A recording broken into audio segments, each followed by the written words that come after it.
Oh yeah, we can definitely use this. Ladies, gentlemen, and druids of all ages, with the start of Season 1 literally right around the corner, Patch 1.0 came out and sort of bonked everyone on the head. They made a lot of endgame stuff weaker, and while that wound is still obviously very fresh, for those of us still planning on playing Season 1, the big question is quite simply, what do I play? If you found yourself leaning towards the druid, which is my main of choice, I thought it would be a good idea to share the build that I myself plan to level with if you want to follow along with it, which I call Creep Slide. Druid's early leveling was quite rough in the base game, but it is not as bad if you're leveling a druid as an alt right now if you have all the renown carrying over. But in theory, due to one very specific thing, we should actually get quite a bit faster even then at the whole leveling thing quite early on in Season 1 itself. As a result, Druid's early game should actually be far less painful than it used to be. Of course, saying that, Druid is still one of the strongest endgame classes as well, so don't feel put off by the fact that it tends to be one of these slower earlier ones, as realistically, especially with the new legendary aspect that we are getting early on in the season journey,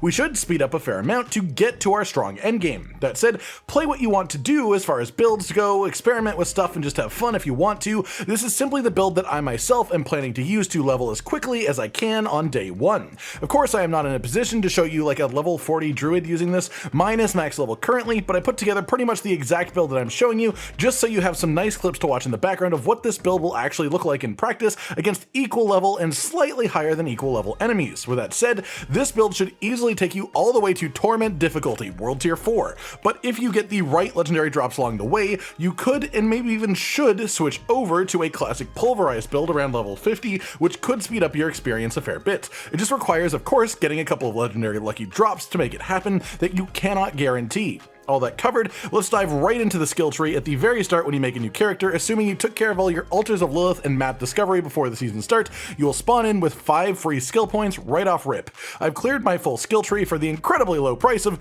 4.3 million gold. Being level 100 is tough sometimes, let's be real. You'll want to put your first point into Storm Strike, your second into Enhanced Storm Strike, and then your third into Fierce Storm Strike. This gives you a melee basic attack that gives you a 15% damage reduction for 3 seconds after hitting with it, arcing to 3 bonus targets, with a 15% immobilized chance and a 50% chance to make enemies vulnerable for 3 seconds. This is incredible always, in most builds, but especially while leveling. More damage multipliers, such as the vulnerable debuff, will speed up your kill time significantly. Then we move over to the core skill node cluster, and we're going to be grabbing Landslide, as well as Enhanced Landslide, and then Primal Landslide, which activates the Terremote system. This makes it so anytime that you immobilize or stun an enemy, you get a Terremote, and when you cast Landslide, you consume a Terremote to make it a guaranteed crit, as well as giving it a 40% increased crit damage multiplier. With that, 6 skill points in, which is at level 2, by the way, with the way this is going to work, you have a way to apply Vulnerable, 2 ways to apply Immobilize, and a way to turn those Immobilizes into guaranteed crits. That is fantastic early game damage stacking, especially as getting actual crit chance in your build is something most people just cannot do until you get much further on in the leveling process.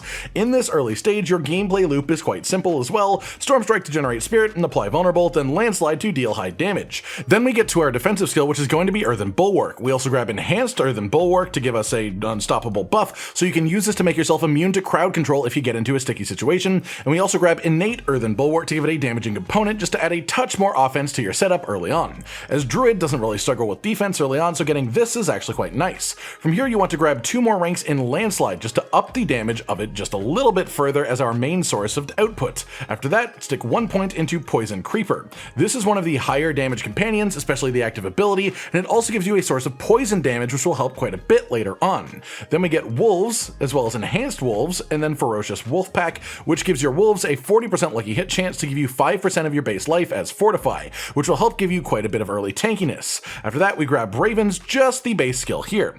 After that, you want to move on to the next node cluster and grab 1 rank of Neurotoxin. This makes it so any enemy that is poisoned is also slowed. Then you also want 1 rank of Envenom, which is a crit multiplier increase on both your damage and companion damage against poisoned enemies. The tooltip here is now bugged thanks to 1.1 to make this say that it's an additive crit damage increase, but ignore that, it's an error. It is still actually a multiplier. From here, ran back to the companion cluster and grab Enhanced Poison Creeper to increase the immobilized duration, then also Ferocious Poison Creeper to increase the duration that the poison is applied for from the active portion of this ability. This gives you a larger window to take advantage of the Envenom buff after using the skill, as well as the buff from the legendary we'll be talking about later on. After that, you want to put 2 more points into the Envenom passive over here, and then circle back around to Landslide and stick the remaining 2 points in there to max it out, and then you want to put 3 points into the Call of the Wild passive over here for a 30% damage increase multiplier to all of your companions. Put 4 more points into Poison Creeper now to max out its damage, then 1 rank into Ancestral Fortitude over here for a resistant buff, but just mostly as a gateway to get 3 ranks of Vigilance, giving you 15% damage reduction for 6 seconds after using Earthen Bulwark.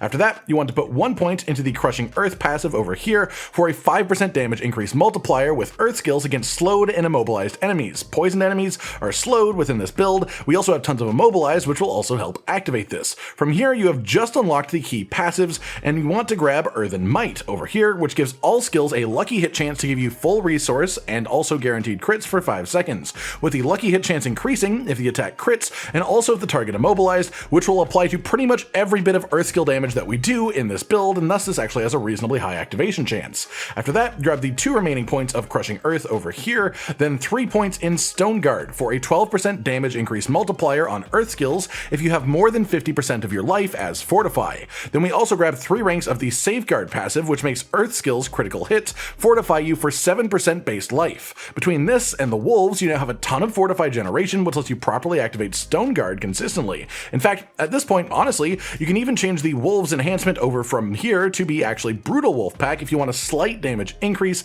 as Safeguard itself should more often than not be enough to give you a ton of Fortify with the amount of guaranteed crits that we have. From here, we move on to the ultimate skill node cluster and grab 3 ranks of Defiance for a 12% damage increase multiplier with nature magic skills against elite enemies, 3 points of Natural Disaster for a 12% damage increase multiplier with Earth skills against vulnerable targets and Storm skills against immobilized targets, the first of which affecting Landslide constantly, and the second of which affecting Storm Strike constantly. Then we get 1 rank of Resonance. This gives nature magic skills a 2% damage increase multiplier that is tripled if it is a Storm skill that's cast after an Earth skill, or an Earth skill cast after a Storm skill. This applies to Landslide and also Storm Strike, obviously, so this is just a nice small damage increase. From here, we actually want to grab Enhanced Ravens for a bit of bonus crit chance, and then Ferocious Ravens to make the active component of Ravens apply vulnerable for 3 seconds. At this stage, you should actually have most of your Spirit Boons, so if you're wanting to increase your movement speed, you could actually swap your Storm Strike over to Wind Shear instead to get the bonus movement speed enhancement that it has, as with our ability to reset companion cooldowns from Spirit Boons, Ravens will be able to apply vulnerable pretty consistently to any high priority targets. That said, the trade-off is that is vulnerable application on a cooldown, as opposed to having Storm Strike, which is very consistent vulnerable applications, so it's personal choice here whether you value movement speed more or more consistent debuff application.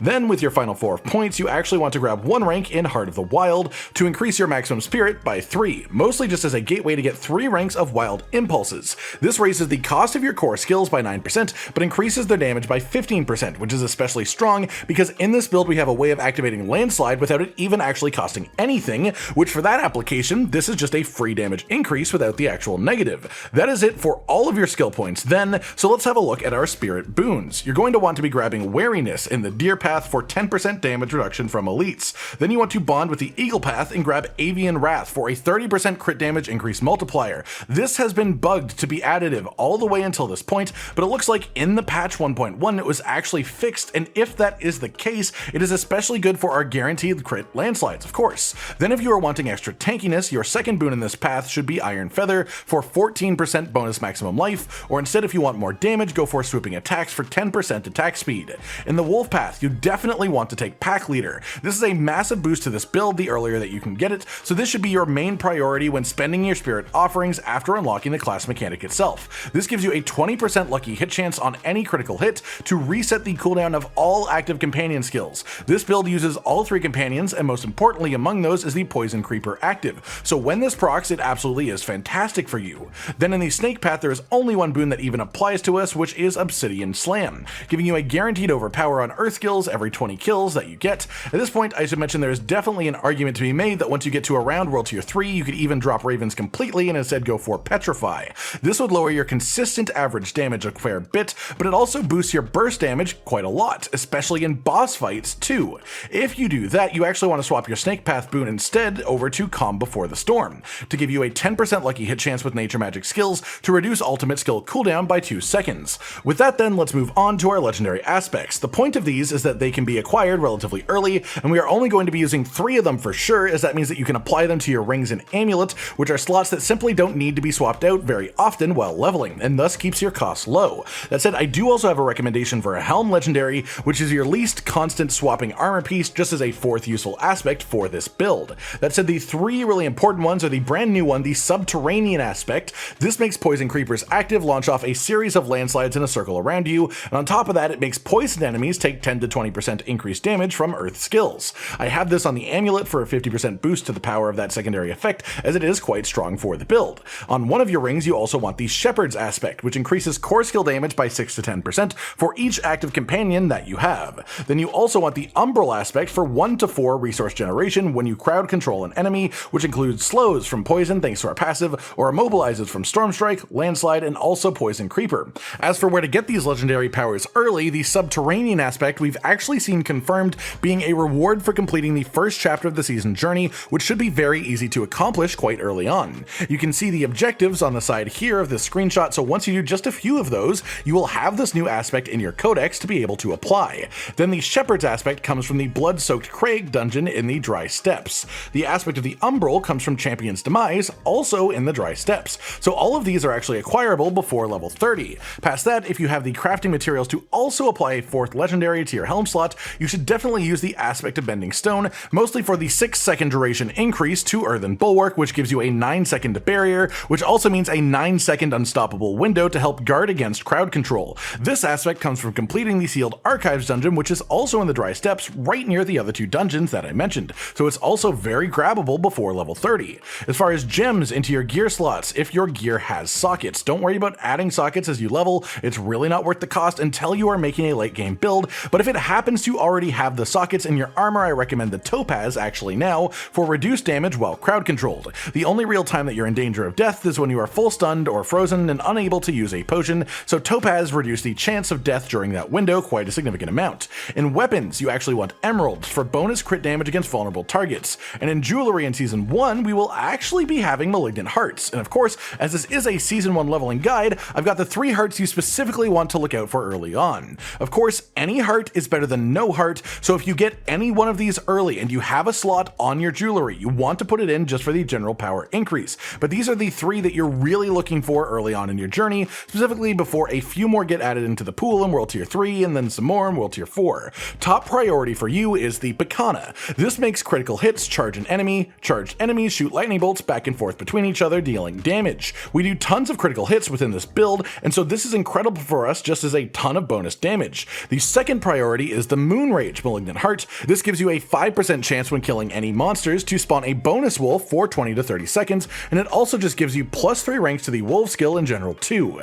This is essentially a companion build with Landslide as a more massive focus, so this companion-based heart is actually really solid for us. Then third, there aren't many more that affect us positively before World Tier 3, so I would recommend the Lionheart. This gives you 10% bonus barrier generation for Earthen Bulwark, as well as healing you every second while the barrier is active, especially in combination with Mending Stone. This will do a lot of heavy lifting for your survivability if you can manage to get it early on. After that, let's talk a little bit about your Paragon board. This build is only really recommended to get you to Torment difficulty, so we're only really aiming for around level 60, and so we'll just be covering the starting board and the first board choice afterwards. First, you want to head up the left side of the board for an armor increase rare node, and take this wraparound here that I've done path to get to the glyph socket, in which you want to slot in the exploit glyph as soon as you get it, the second that you have it. This gives you bonus vulnerable damage, which is an even stronger commodity these days, as the vulnerable damage stat on gear has been decreased significantly, which means comparatively this glyph is even more valuable. It also has the secondary effect for Druid of making enemies vulnerable the first time they take damage from you once every 20 seconds,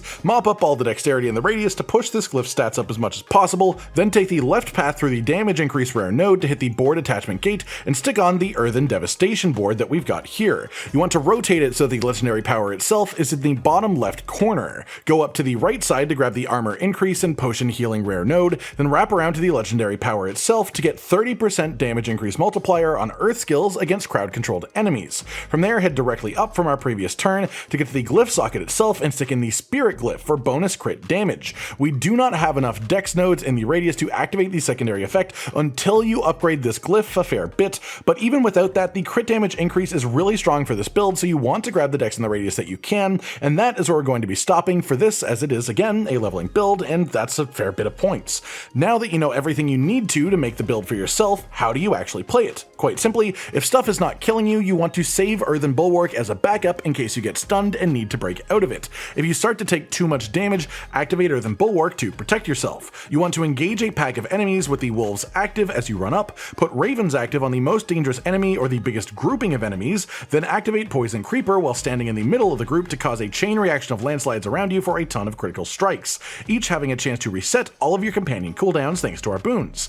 If the cooldowns do reset, you want to repeat that loop, otherwise use landslide manually if you have the spirit, and if you don't have the spirit, use your basic skill to build it up. Simple as that. And that's it, everyone. The build that I'm going to be using myself to level. This should absolutely get you into Torment even if you don't have the right legendaries to switch to more standard later game druid builds. And while I don't foresee the subterranean aspect having a whole lot of effect on endgame druid builds, at least not the current top tier ones, it actually is really good for leveling, which is an area where druid previously struggled, so this is actually a nice addition for us heading into the season, especially with how early we can actually access it thanks to the season journey. I hope you've all enjoyed this breakdown then of the Creep Slide Druid leveling build, and I hope it makes your journey through the early game more enjoyable if you use this for yourself too in Season 1 once it begins. Like if you liked the video, subscribe and hit the notification bell for more, and most importantly, ladies and gentlemen, until next time, stay sweet.